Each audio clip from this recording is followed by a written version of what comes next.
Vamos dar mais um passo, sim ou não? Sim. Efésios capítulo 4, por favor, já abra a sua Bíblia. Vamos melhorando, a nossa experiência com a palavra de Deus. Precisamos a cada dia fazer isso, aprofundar a cada dia. Passamos o sinal da cruz sobre nós para que a palavra de Deus caia em terreno fértil pelo sinal da Santa Cruz. Livra-nos Deus, nosso Senhor, dos nossos inimigos, em nome do Pai, do Filho e do Espírito Santo. Amém. Toda pessoa que se aproxima de Jesus, ela tem em seu interior um processo que chama-se de mudança, do grego a metanoia, a conversão. Não tem como nos aproximar de Cristo sem que essa aproximação nos leve a uma experiência de transformação. Só se a gente tiver um coração muito fechado, só se essa experiência estiver sendo assim uma experiência muito superficial, sabe aquela coisa de você encontrar-se com alguém, mas não se deixar envolver com ela afetivamente, emocionalmente. Mas ainda assim a graça de Deus, ela é capaz de ir quebrando as muralhas do nosso coração, os endurecimentos do nosso coração. Então lá em Efésios, no capítulo 4, a partir do versículo 25, nós vamos ver uma riqueza da palavra de Deus, como toda a palavra, mas aqui no versículo 25, o Senhor vai nos conduzindo aqui a uma experiência. Abandonai a mentira e falai a verdade, cada um ao seu próximo. Você sabe qual é o seu próximo mais próximo? Você sabe? Quem é o seu próximo mais próximo? Aí com você, Balancei lá aí do lado. Esse é o nosso próximo mais próximo. Quando Jesus diz que nós devemos amar o nosso próximo, esse é o primeiro próximo. Falar a verdade, cada um ao seu próximo, porque somos membros uns dos outros. A gente faz uma pausa no versículo 25. Aquilo que nós falávamos no início, primeira pregação, primeira colocação aqui. Estamos num tempo histórico em que há, propositalmente, não por acaso, mas propositalmente, dentro desse processo de revolução cultural, com o intuito de banir o cristianismo, com ele também a família, há um processo de desconstrução dos conceitos. Acredito que talvez você já tenha ouvido falar sobre isso, ou um pouco, ou muito, ou observa isso, talvez não com uma clareza total, mas você observa isso nas realidades que a gente vive ao nosso redor. Vou citar um exemplo simples, não temos criança aqui, podemos falar disso abertamente. O ato conjugal, reservado aos esposos, passou a ser falado como vamos fazer amor. Quem nunca ouviu essa frase? Você já ouviu? Novelas, senso comum, as pessoas falam sobre isso. Fulano fez amor com cicrano, E aí você vê nisso uma desconstrução do conceito amor. João, no capítulo 4 da carta de João, vai dizer assim que Deus é amor. Então você pega um conceito de amor bíblico, que é Deus é amor. Na Bíblia, o que é o amor? O amor é Deus. E quem é Deus? Deus é amor. Isso é um conceito muito claro para a Sagrada Escritura. Mas nesse contexto de revolução cultural, veja como pega um conceito e desconstrói esse conceito para banalizar tanto o conceito de amor quanto o conceito de ato conjugal. Está dando para entender, gente? E a gente vai vivendo isso, a gente vai ouvindo isso, e isso vai se tornando parte da nossa compreensão, do senso comum. A gente passa a até pensar muitas vezes do mesmo modo como esse contexto de revolução cultural está pensando. Então você pega uma pessoa que, sei lá, não conhece o outro, nunca teve nenhum contato, foi para um lugar, foi para uma ocasião, uma festa, de repente aconteceu, conheceu alguém, se envolveu com ela e diz: a gente fez amor. Então você vê, não há nenhum compromisso muitas vezes com duas pessoas nessa realidade, e pega um conceito, né, que é relacionado a Deus, conceito amor, pega o conceito de ato conjugal, que é próprio do casamento, e mistura tudo num ato pecaminoso. Deu para você entender? Então nós estamos vivendo um momento em que há a desconstrução de vários conceitos, tá? Vários conceitos. O conceito de verdade é um deles. Jesus, num dado momento, eu não vou lembrar onde está agora, mas se alguém lembra onde está, me ajuda. Jesus vai dizer que Ele é o caminho, a verdade e a vida. Então, biblicamente, quem é o caminho? Jesus. Quem é a verdade? Jesus. E quem é a vida? Jesus. Depois, Jesus vai dizer que a mentira tem um pai. Quem é o pai da mentira? Satanás. O diabo. A palavra de Deus aqui no capítulo 4 de Efésios vai dizer isso. Dizer a verdade um para o outro, dizer a verdade para o teu próximo, dizer a verdade para esta pessoa que está do seu lado, e essa pessoa que você se comprometeu, quem é casado no sacramento, se comprometeu no altar de Deus, no altar do Senhor, perante a testemunha qualificada, que foi o padre, o diácono, o bispo que assistiu o seu casamento, perante as outras testemunhas que foram os que a gente chama de padrinho, mas o nome é testemunha de casamento, e perante toda a comunidade reunida, você se comprometeu a ser fiel a este homem, a esta mulher, você que já é casado no sacramento do matrimônio. Fez isso ou não fez? Eu fiz. Agora o que é que acontece? A gente às vezes esquece o que a gente prometeu naquele dia. A gente está tão preocupado nas contas que ficou, ou que a gente vai começar a pagar na semana seguinte com o que a gente fez na festa, né? Não é assim. A gente vai casar muitas vezes, a gente está tão preocupado com tanta coisa, passou o dia tão cheio. Será que isso vai dar certo? Será que o salgadinho vai dar para o povo? Aí entra para a igreja, misericórdia, eu não convidei essa mulher não. Eita, eu não convidei essa aqui também não. Está cheio de penetra aqui. Eita, o buffet não vai dar. Meu Deus, como é que vai ser isso? O bolo mesmo não vai dar para esse povo tudo. Aí chega diante do altar para dar o sim, a cabeça está a mil.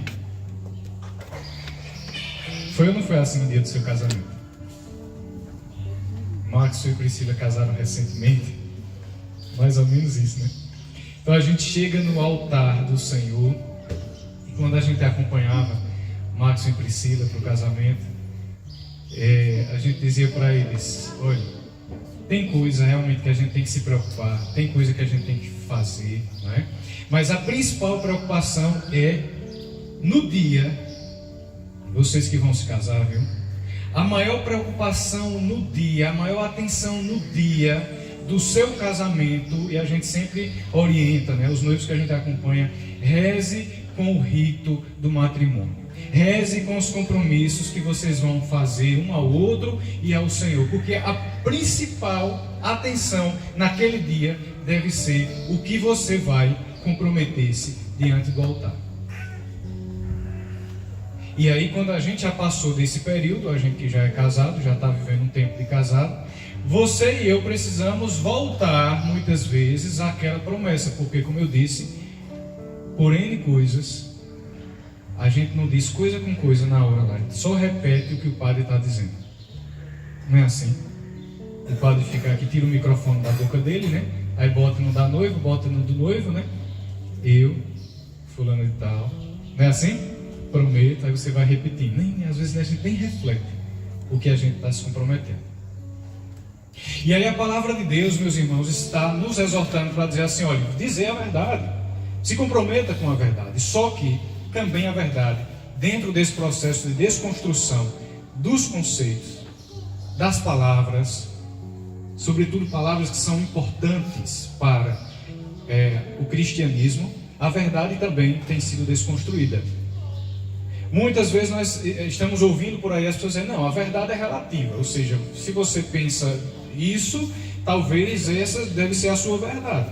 Você vai conversar com uma pessoa sobre conceitos que não mudam, aí a pessoa diz: não, isso aí é o que você pensa, não é o que eu penso. Você abre, a gente vê isso muito nas redes sociais, abre-se uma discussão nas redes sociais e sempre entra os doutores em todos os assuntos, é assim?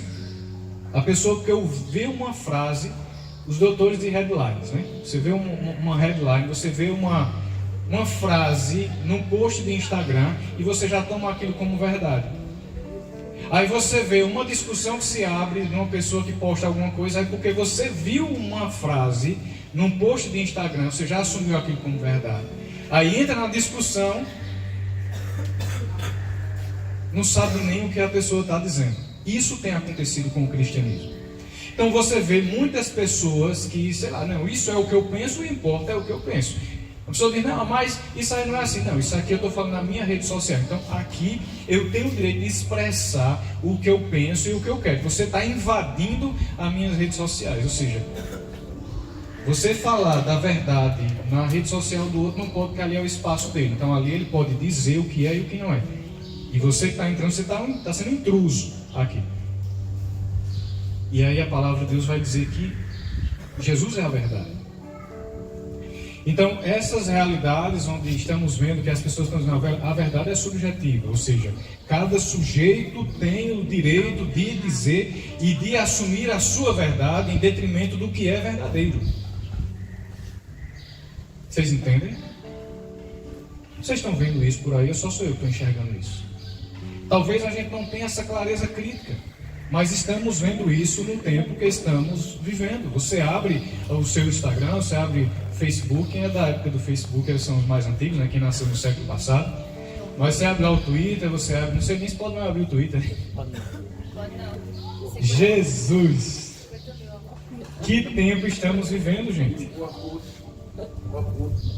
Orkut, eu, amigão do Orkut. Quem mais dá tempo do Orkut? Eu sei. Ai, tá certo, a gente não tá sozinho aqui, né, mano? Abre o Orkut e vai, eita, finado Orkut. A gente vê, minha gente, isso que a gente tá vendo essa semana agora, que é isso que está acontecendo? Não pode não, pode não abrir mais não. Isso faz parte, gente, do que a gente está falando dessa revolução cultural. Isso faz parte desse cerceamento da verdade. E você vê assim as coisas sendo comidas assim pelas beiras. Vai devagarzinho ali comendo, vai mudando o nome, vai dizendo, não, isso aqui é democracia, não, isso aqui é direito, não, isso aqui, entende? Aí a gente vai engolindo, não, tá certo, é assim mesmo, é assim mesmo, é assim mesmo. E isso também estão fazendo com o cristianismo, isso também estão fazendo com a família. Se você fala de família, aí você diz, não, família é isso. Não, família não. No seu conceito, família é isso aí. Mas, vocês entendem isso que está acontecendo? Isso era família antigamente. Hoje, família assim, família... Agora, claro, gente, claro que a gente não pode fechar os olhos e pensar... Eu sei que talvez alguns de vocês aqui foram criados com a avó, foram criados com um tio, foram criados com um padrinho, com a madrinha... Porque a família ficou tão disfuncional que você não teve condição de ser criado pelos seus pais. E claro, você não vai dizer que aquilo ali era a sua família. Claro que vai dizer que era a sua família. Mas eu estou falando de outra conjuntura. Acho que vocês estão entendendo o que eu quero dizer, né? A família é isso aqui, porque eu penso, porque eu tenho o direito de determinar sobre mim que aquilo que eu penso é a verdade. Isso é a minha verdade. Você não tem o direito de dizer a mim que isso não é. Então, a verdade está também entrando nesse contexto, nessa conjuntura de desconstrução. A verdade passou a ser um conceito subjetivo, onde cada pessoa diz que esta é a sua verdade. Não venha me dizer que não é, porque eu tenho o direito, a liberdade de expressar aquilo que eu penso. Vivo num país democrático, será? Entendeu, gente? A confusão que a gente está vivendo. Então, a palavra de Deus em Efésios 4 vai dizer assim, olha, dizer a verdade, fugir da mentira. Por quê? Porque o pai da mentira é o diabo. Gente, uma das coisas que tem corrompido muito os relacionamentos conjugais é a mentira. E isso é um mal terrível, primeiramente pelo seu nascedor, é o que nasce do coração do diabo. Uma coisa que nasce do diabo pode ser boa para a gente? Não pode. Para ninguém a mentira é boa. Mas é uma mentirinha. Mas é uma mentira com fundo de verdade. O que é isso, gente? Ah, mas é para o bem do nosso relacionamento. Que bem é esse que você está falando? Baseado numa mentira, forjado numa obra do diabo, não uma obra de Deus. A obra de Deus é a verdade. Toda obra de casamento, toda obra de conjugalidade construída na mentira está pactuada com o diabo. Não tem essa de dizer, não, mas isso aqui não, eu fiz para conservar, para preservar. Meu amigo, se no início a obra, isso o Catecismo da Igreja nos fala sobre isso, se a obra no início ela já tem uma fonte ruim, o fruto não pode ser bom. Aquela história que a gente aprendeu lá na 6ª série, aquela história que dizia assim, os fins justificam os meios. Quem já ouviu isso aqui na escola no seu ensino médio? Os fins justificam os meios, para dizer assim, para chegar a um bem, talvez até uma coisa boa, você pode se utilizar de coisas ruins, porque o fim é bom. E aí o Catecismo da Igreja vai dizer, não, nenhum fim baseado no meio corrompido, ruim, vai ter um fruto bom. Então, eu queria ler com vocês o que você e eu fizemos. Quem é casado aqui, levanta a mão. Pronto. Quem tem o vínculo do matrimônio, nós fizemos esse compromisso diante do Senhor. Carolina Elizabeth Magalhães Murilo, nome grande, né? Mas não bastava, se tornou Silva. Recebo-te por minha esposa e te prometo, olha a verdade entrando aí, e te prometo, quem está namorando aqui, quem está noivo, se for casar com essa pessoinha aí, vai fazer isso aqui, vai se comprometer assim, te prometo que ser fiel, amar-te e respeitar-te na alegria, na tristeza, na saúde, na doença. A gente fez essa promessa. Isso é uma verdade constitutiva do sacramento do matrimônio. Veja, gente, isso aqui é o que a gente chama de diálogo dos noivos, diálogo conjugal. Aqui se encontra o elemento, a matéria do sacramento do matrimônio. Quando você vê um batismo, o sacramento do batismo, você vê que existe a matéria da água, não é assim? A matéria do óleo, a matéria do fogo, da vela, ali é a matéria. Para um sacramento ser válido, ele precisa da forma e da matéria. O que é a forma? É tudo o que constitui, o que antecede a preparação para aquele matrimônio, toda a documentação válida, toda como é que se diz, a realidade própria de que os noivos possam contrair aquele matrimônio, e a matéria. O que é a matéria do sacramento do matrimônio? É isso aqui, é o consentimento. Por isso que todo o casamento que não há liberdade, que não há consentimento, que não há que haja coação por parte de alguém para que esse casamento aconteça, ele pode ser declarado um casamento não válido. Tá? Não válido. A igreja não anula casamento, viu, gente? A gente escuta muito católico falar isso. O meu casamento foi anulado. Não foi anulado. O seu casamento foi reconhecido como não válido. E chama-se esse processo de nulidade matrimonial. Ou seja, o casamento, vamos usar um termo para você entender melhor. O casamento nasceu morto, ou não aconteceu. Porque faltou elementos que pudessem constituir a formalidade própria daquele matrimônio. Então, se alguém, por algum motivo, hoje é mais difícil, mas por algum motivo alguém casou, porque alguém forçou o casamento, então aí já faltou uma matéria própria do matrimônio, que é o consentimento livre. Livre, eu quero casar com essa pessoa. Alguém aqui foi obrigado a casar? Eita. Não, ainda bem que não tem. Eu perguntei porque eu imagino que ninguém foi obrigado, né? Mas para dizer, meus irmãos, que o consentimento te coloca nessa condição de viver isso aqui que você prometeu. Ah, mas minha esposa, quando a gente casou, ela era tão boazinha, agora deixou de ser. Aí, meu amigo, vamos resolver isso aí. Ah, eu não sou fiel à minha esposa porque eu chego em casa, eu casei com uma princesa, chega em casa, tem um sapo. Aí, meu amigo, se resolva com o nosso Senhor, e você também não está lá essas coisas, né? A gente prometeu ser fiel na alegria. Lá em casa não tem alegria, então por isso eu posso... Não, na alegria e na... Tristeza. E na...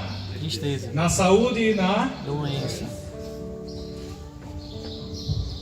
Na feiura e na... Belezura. Gente, nós nos comprometemos, isso é verdade. Só que nós estamos nesse tempo de desconstrução dos conceitos, e as pessoas estão dizendo por aí que não, se a sua esposa não é mais assim, se o seu marido não faz mais assim, se eles não são mais... Então assim me dá a condição, me dá a liberdade de poder ser fiel ou não ser fiel. Não. A verdade continua sendo verdade. A verdade continua sendo verdade e ela não muda. Entendeu? E a palavra de Deus, ela vai nos orientar neste dia a sermos homens e mulheres da verdade. Meus irmãos, se tem mentira no teu relacionamento, arruma um jeitinho. E não é um jeitinho de ficar na mentira, não. É um jeitinho de sair dela. Porque um dia a casa cai. E quando a casa cai é difícil. E aí quando nós nos comprometemos com isso, e quando vocês que vão casar vão se comprometer, precisam ter bem firme no coração de vocês: eu me comprometi. E casamento diante de Deus é casamento para a vida toda. É um compromisso de uma vida toda. Dando continuidade aqui à palavra, no versículo 26, quem está aí com a palavra, se não fechou, se fechou, abre. Efésios capítulo 4. Irai-vos, mas não pequeis. Não se ponha o sol sobre a vossa ira, nem deis lugar ao diabo. Acharam? Irai-vos, mas não pequeis. Não se ponha o sol sobre a vossa ira, nem deis lugar ao diabo. Nós nos comprometemos um com o outro. Ou você que está caminhando, que vai se comprometer um com o outro. E a gente, diante do altar, na alegria, na tristeza, na saúde, na doença, em todos os momentos da nossa vida, precisamos ser fiéis, precisamos doar, colocar todo o nosso amor. Esse compromisso diante de Deus e diante do outro, ele é concreto e ele precisa se dar a cada momento do nosso dia a dia. E tem momentos que não é fácil lembrar e trazer no coração esse compromisso, essa verdade. Para os casados aí, né? Lembre daquele momento mais difícil que vocês passaram, naquele momento que, meu Deus, eu vou ter que perdoar, eu vou ter que amar, eu vou ter que ser paciente. Não deixar o sol se pôr sobre o nosso ressentimento é a gente estar comprometido com essa verdade. E não deixar que as coisas vão virando uma bola de neve. Porque se a gente deixa, vai descendo de ladeira abaixo e a bola de neve vai crescendo, crescendo, crescendo e destruindo. Nas pequenas coisas nós somos chamados a viver o perdão. Nas pequenas coisas nós somos chamados a não deixar que passe o dia, a noite, o momento, sem que a gente se resolva. Sem que a gente consiga conversar, sem que a gente consiga dialogar, sem que a gente consiga virar a página e escrever um novo momento na nossa vida e saber que a gente pode melhorar, a gente pode ser melhor, a gente pode encontrar um momento que nós precisamos nos comprometer com essa verdade. Não dar espaço ao diabo, porque situações pequenas do dia vão abrindo brechas no nosso relacionamento, que vai destruindo, que vai minando, que vai fazendo com que nós fiquemos no chão.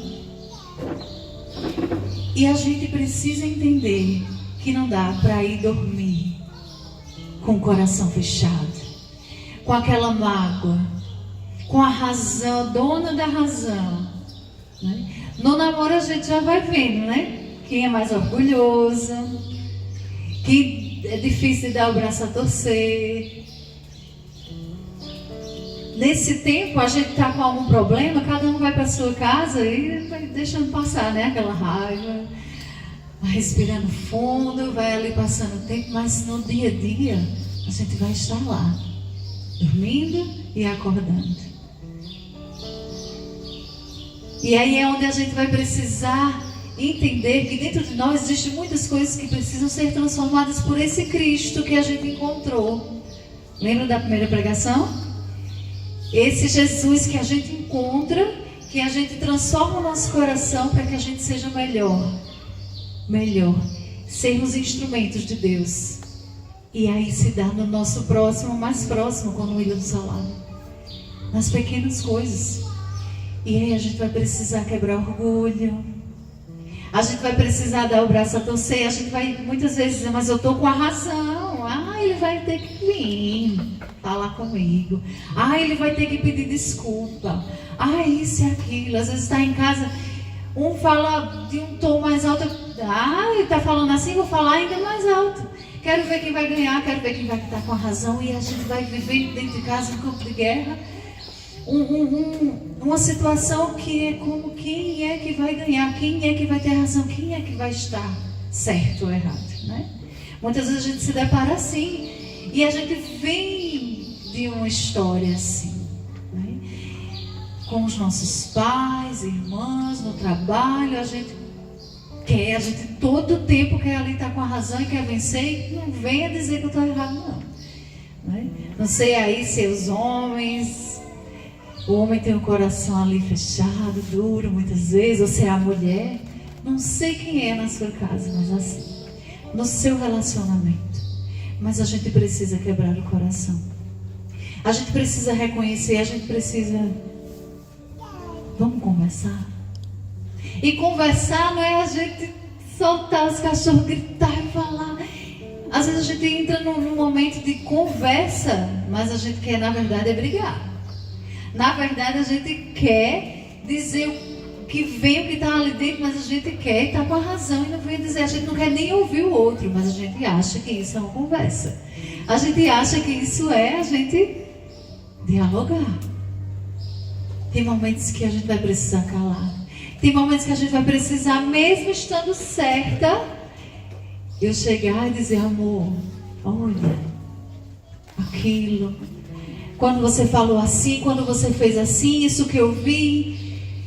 A gente precisa sentar, a gente precisa conversar, a gente precisa entender que a gente não pode ir deixando a bola de neve crescer. Eu preciso fazer com que o sol não se ponha sobre o nosso ressentimento. Eu preciso ter essa disposição de que o nosso relacionamento, ele precisa a cada dia ser reconstruído, ser alimentado no amor, ser alimentado no perdão, ser alimentado nessa reconciliação. Se a gente não traz isso como essa verdade, as coisas vão enfraquecendo, as coisas vão pesando e a gente só vai ficando com aquilo que é mais difícil. Aí a gente vai ver muito mais fácil o que é os defeitos do que as qualidades, como a gente via antes. É muito mais fácil a gente pensar aqui em 10 defeitos do que a gente olhar para o outro com o que ele tem de bom. Continuando a palavra, ela traz isso. No versículo 29, não saia dos vossos lábios nenhuma palavra inconveniente, mas na hora oportuna, a que for boa para edificação, que comunique graça aos que ouvirem. Quantas vezes dentro de casa, aquela pessoa bruta, que larga ali palavras que só vai destruir o amor. Você é isso, você fez isso, você traz isso. Solta ali os cachorros, como diz a história. Fala o que não deve, fere ali a alma, o coração da mulher ou do homem, trazendo situações que não foram resolvidas e ali vem com toda a emoção do momento, só piorando aquela situação. Então não foi uma palavra boa capaz de edificar o amor de vocês. Não foi uma palavra boa capaz de edificar nós dois. Vale a pena? Jesus, ele vem nos trazer aqui, através da sua palavra, na carta de São Paulo aos Efésios, coisas pequenas que vai trazendo para o nosso relacionamento o caminho que nós precisamos trilhar para construir esse nosso amor, edificando, fazendo a gente crescer, aprofundando o nosso amor. A gente não está aqui num dia de lazer, de passar o tempo. Nós estamos aprofundando o nosso amor. E tem coisas dentro do nosso dia a dia que precisam ser tiradas. Tem coisas e gestos e modos e maneiras de tratar um ao outro que precisam ser modificadas. E se a gente não percebe isso logo do início, isso vai se tornando muito comum e a gente vai achando que tem que viver daquele jeito. E a gente vai achando que isso é normal. E a gente vai achando que ficar com raiva, que dormir de um dia para o outro com raiva, e que passar semanas e semanas sem viver ali o perdão e com raiva, e achando o dono-se da razão, e a gente vai estar trazendo um benefício para o nosso casamento. A gente vai estar esgotando, deixando ao chão aquilo que poderia estar sendo edificado. E aí é onde a gente precisa avaliar como está o nosso coração. Vamos ficando de pé. E mais um passo que nós estamos dando nesse caminho, né? De compreender a nossa realidade, de compreender a nossa vida. No versículo 32 do mesmo capítulo, a carta aos Efésios vai dizer isso: sede bondosos e compassivos, perdoando-vos mutuamente como Deus em Cristo vos perdoou. Meus irmãos, nessa hora, nesse momento, esse momento que vamos viver agora, é importante que olhemos para dentro de nós, sobre dois aspectos. Primeiro, aquilo que em mim tem sido as mentiras plantadas pelo mundo e que eu tenho construído, assim, edificado dentro de mim e que tem prejudicado o meu relacionamento. Essa é uma perspectiva. Uma outra são coisas que, como a palavra diz, né? Irai-vos, mas não pequeis. Eu tenho certeza que em nosso meio existem muitos relacionamentos com iras reprimidas. Quando a palavra diz assim, você pode sentir aquela coisa, você pode sentir aquele mal-estar diante das situações, mas não peque por causa disso. Como o Carol falou, né? Ter cuidado com as palavras, ter cuidado com o posicionamento, ter cuidado com o meu lido com o outro. E às vezes a gente não faz, a gente não fala, a gente não discute, a gente não briga, a gente não leva palavras pesadas, não faz nada disso. Mas a gente também não perdoa, a gente também não abre um espaço para dialogar sobre aquilo. E muitas coisas vão ficando no nosso coração como ira reprimida. Aí você pode dizer, Williams, então, se eu não posso reprimir a ira, eu preciso fazer o quê? Botar para fora? A palavra de Deus não está falando isso. A palavra de Deus diz, irai-vos, sinta, mas não peque pelos seus sentimentos. Mas o que é que eu devo fazer? Aí vai dizer isso, no versículo 32, sede compassivos, sede bondosos, perdoa. O que é compassivo, gente? É você andar no compasso. Você vê o outro e vê que a pessoa... A gente pode ser tentado a dizer, não, ele fez, ela fez porque ele é ruim mesmo, porque ela é ruim. Isso não é ser compassivo. Compassivo é quando a gente olha e diz, eita miserável. Fez, feriu, machucou. Mas não tem só ruindade na pessoa. Ela não fez só porque ela é o que você acha que ela é. Ela fez porque ela é ruim. Gente, nós somos frágeis. E por isso nós não podemos justificar os nossos erros. mas para dizer e fortalecer a ideia de que nós precisamos nos ajudar. Então há muita coisa certamente no nosso meio que são iras reprimidas, e a gente vai pedir a Deus a graça da libertação nessa hora. A gente vai pedir a Deus, e eu já convido você a ir fechando os seus olhos para esse momento que vamos viver.